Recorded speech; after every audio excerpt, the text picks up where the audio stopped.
Très heureux de vous retrouver dans le compte de ce numéro de Sasa Magazine, votre rendez-vous hebdomadaire d'information. Mesdames et messieurs, bienvenue. Le ministre rwandais James Kabarebe, le porte-parole du M23, vient d'être sanctionné par les États-Unis d'Amérique pour leur implication dans la guerre dans l'Est. Le gouvernement congolais a salué ces sanctions, mais appelle à des mesures plus robustes contre le Rwanda directement. Sasa Magazine. Au Kasaï, la dégradation de la route nationale numéro 1 entre Chikapa et Kamwesha inquiète. Des fortes pluies ont provoqué des têtes d'érosion qui risquent de couper la route. Sasa Magazine. Et enfin, à Kananga, au Kasaï central, les docteurs Papi Nkumba Lumbamba alertent sur les cancers du col de l'utérus. Ils conseillent aux jeunes filles de consulter à partir de 15 ans un gynécologue 2 fois par an. Voilà tout pour les sommaires. Les attaques du M23 contre les civils, notamment les exécutions d'enfants, sont intolérables et doivent cesser immédiatement. Déclaration de la France à l'ONU qui apporte son soutien à la MONUSCO et aux efforts régionaux pour parvenir à un cessez-le-feu. Suivez. Le Conseil de sécurité se réunit une nouvelle fois en raison de la détérioration continue de la situation dans l'Est de la République démocratique du Congo. Après Goma, il y a 3 semaines, le M23 a pris l'aéroport de Kavumu et Bukavu samedi dernier et il continue son offensive dans le sud Kivu. Le risque de guerre régionale augmente chaque jour. La France condamne l'offensive du M23 permise par le soutien actif du Rwanda.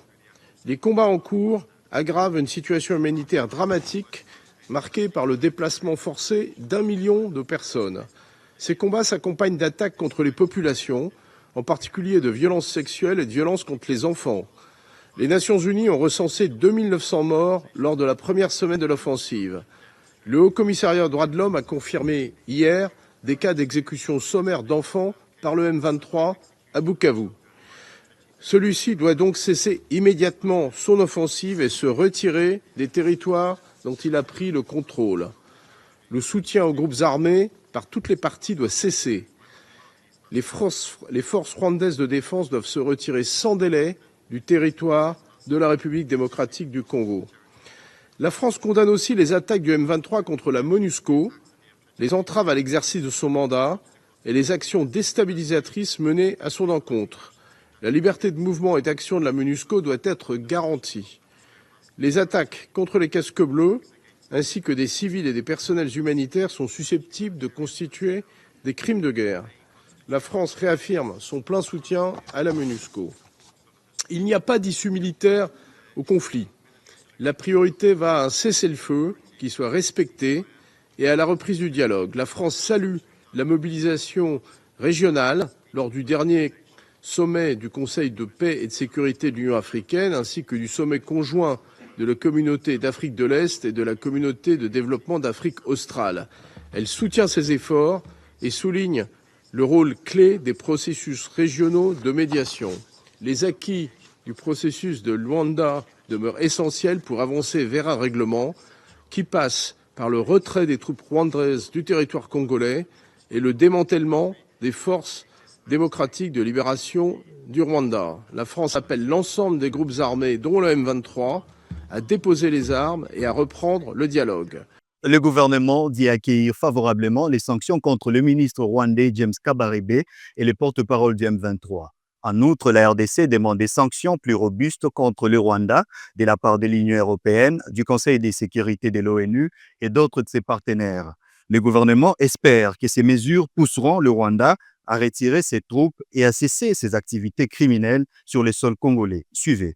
Nous accueillons favorablement ces sanctions qui viennent à point nommé parce que, au regard de la barbarie et de tous les actes qui ont été commis à Goma et qui se poursuivent dans les Sud Kivu, il y avait besoin que les condamnations données par notamment le gouvernement américain puissent être suivies de faits. Nous apprécions cette première vague, mais nous espérons que dans l'avenir, il y aura non pas seulement de la part des États-Unis, mais plutôt des Nations Unies ou de l'Europe, des sanctions plus robustes qui pourront être plus dissuasives pour permettre au Rwanda de retirer ses troupes de la République démocratique du Congo et de nous laisser poursuivre poursuivre dans la sérénité les processus de reconstruction de notre pays. Vous suggérez aussi, par exemple, des sanctions contre le président Kagame? Écoutez, il appartiendra au gouvernement américain ou aux gouvernements européens d'apprécier dans leur éventail de sanctions ce qui peut être fait, mais il est évident que les responsables sont connus et nous ne verrons pas d'un mauvais œil que les responsables rwandais puissent être sanctionnés. Et si, dans leur panoplie des mesures, il est prévu de sanctions contre le président Kagame, pourquoi pas? Cette sanction, c'est l'œuvre de la diplomatie congolaise aussi? Évidemment, vous avez encore suivi hier la ministre d'État pour la 3e fois en moins d'un mois repasser devant le Conseil de sécurité des Nations Unies. Vous avez suivi la position américaine qui est restée constante dès le début, condamner le Rwanda et faire des appels au retrait. Et donc, il est évident que pour nous, ces sanctions tombent à point nommé, mais qu'il y a encore un besoin de faire davantage dans les cadres justement du front diplomatique pour que le Rwanda retire ses troupes de notre pays et que les M23 cessent ses activités de pillage, de massacres et de viols sur des populations innocentes. Direction la province du Kasaï, où la nationale numéro 1 se détériore entre Chikapa et Kamwesha, rongée par les pluies diluviennes qui frappent la région. Une menace sérieuse car plusieurs têtes d'érosion risquent de couper la route en deux. Les autorités, tant provinciales que nationales, sont appelées à agir en urgence. Francis Kabongo nous en fait les points. L'autonomie environnementale de la province du Kasaï se détériore chaque fois suite aux pluies diluviennes qui s'abattent sur l'ensemble de la province.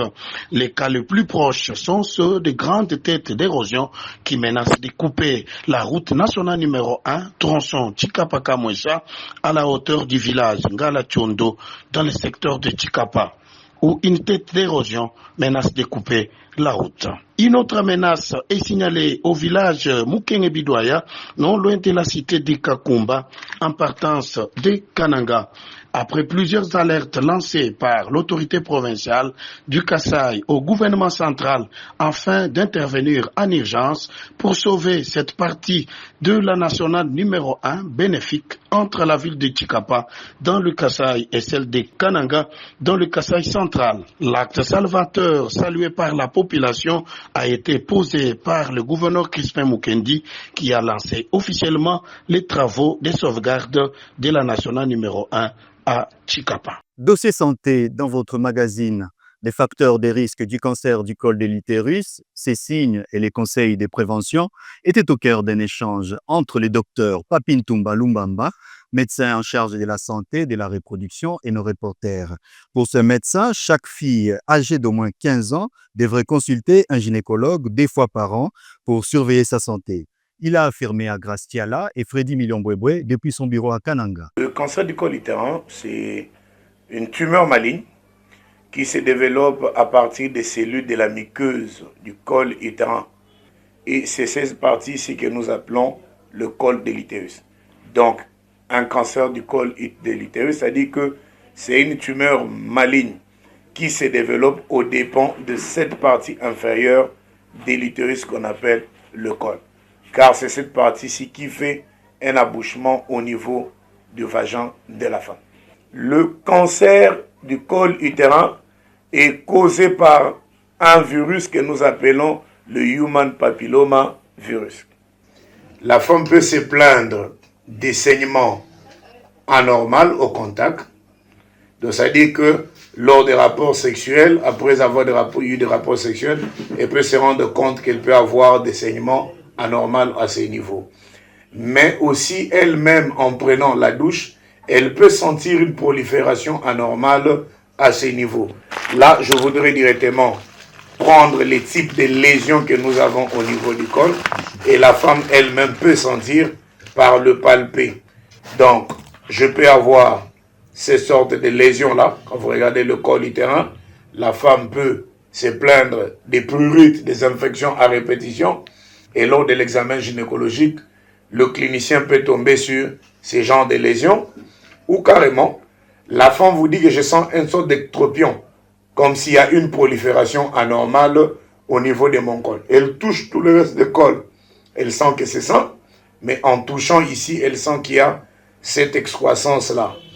Ou encore, elle peut vous dire que je sens qu'il y a des bourgeonnements irréguliers tout autour de mon col utérin. Et aussi, elle peut sentir qu'en faisant ce bain intime, lors de la palpation du col, elle peut sentir ces excroissances-là. Mais les signes pathognomoniques, c'est que la femme peut voir des saignements anormaux, en dehors des saignements liés aux menstrues. Elle peut sentir après les rapports sexuels et là ces saignements, ou carrément c'est une femme qui peut se plaindre de la répétition des infections gynécologiques. Le traitement, il est préventif. Mais aujourd'hui avec l'OMS, il y a la vaccination contre le human papilloma virus. Donc, jusque-là, le pays n'a pas encore implémenté cela, mais il y a des pourparlers pour que nous puissions introduire ça au niveau du programme élargi de vaccination. Ce que je peux donner un conseil, c'est que toute femme, à partir de 15 jusqu'au-delà, doit normalement voir un gynécologue 2 fois par an, pour que celui-ci fasse le bilan. Restons au Kasaï central, précisément à Kananga, pour vous faire découvrir un marché pas comme les autres qui s'anime chaque soir. On y trouve une grande diversité des vivres prisés par ceux qui veulent manger bio. Ambiance, produits locaux et bonnes affaires. Pasika Bouya et André Katende nous font découvrir ces marchés uniques dans un rendu d'Anastasie Mimbolo. À Kananga, dans la commune de Katoka, le marché Tchunseleka est une véritable plaque tournante pour les amateurs de vivres bio. Ici, on trouve une diversité impressionnante des produits typiques du Kasaï, fruits, viande d'animaux et poissons de brousse, poissons fraîchement pêchés, champignons et chenilles. Une richesse culinaire qui attire du monde chaque jour. Chaque soir, Kanangais et visiteurs d'autres villes viennent s'approvisionner. Parmi eux, Maître Michel Mouteban Kachama, juriste et acteur politique. Je suis venu me procurer à manger et ce que nous appelons les bio. Oui, je suis venu chercher les bio parce que dans ces marchés, il y a les poissons frais qui viennent de sortir dans des différentes rivières de la province du Kasaï central, notamment Louloua, Chibachi et consorts. Hormis les poissons frais, il y a les champignons que nous profitons ici, il y a les chenilles que nous profitons, il y a la diversité de la nourriture kassaïenne que la plupart des personnes profitent et à moindre coût. Mais derrière cette effervescence, un problème persiste, l'état de délabrement avancé du marché. Ici, les commerçants comme Tubola Chantal, vendeuses de champignons, doivent étaler leurs produits au sol au risque d'exposer les aliments et consommateurs à des maladies. Face à cette situation, les vendeurs et clients espèrent une réaction rapide des autorités provinciales pour faire du marché Tchunseleka un espace plus salubre et sécurisé. En attendant, la population continue de fréquenter ces marchés malgré les conditions précaires, car ici, au-delà des difficultés, se trouve l'âme culinaire du Kasaï. Skywood, la solution innovante et durable. Terminons votre magazine par ces condensés des infrastructures réalisées à travers les provinces de la République démocratique du Congo, malgré ces moments difficiles de l'agression rwandaise. La minute d'infrastructure, c'est avec notre expert maison, Maître Albert Chiaba Ngalamouloumé. Regardez.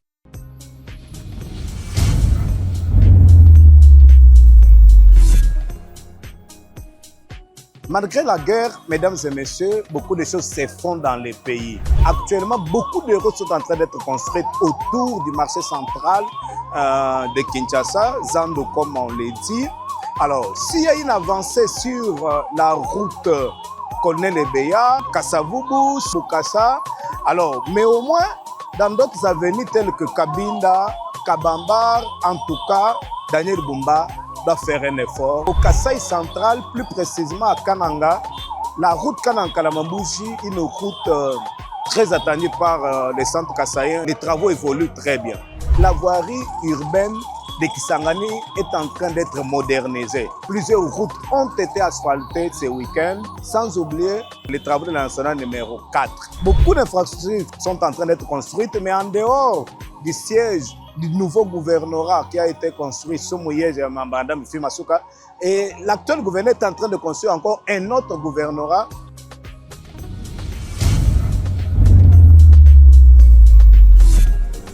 Ça n'est complètement fini pour ce numéro des Sasa Magazine. Merci d'avoir été des milliers à nous suivre sur différentes chaînes partenaires. L'info continue sur notre site internet www.sasastudio.net.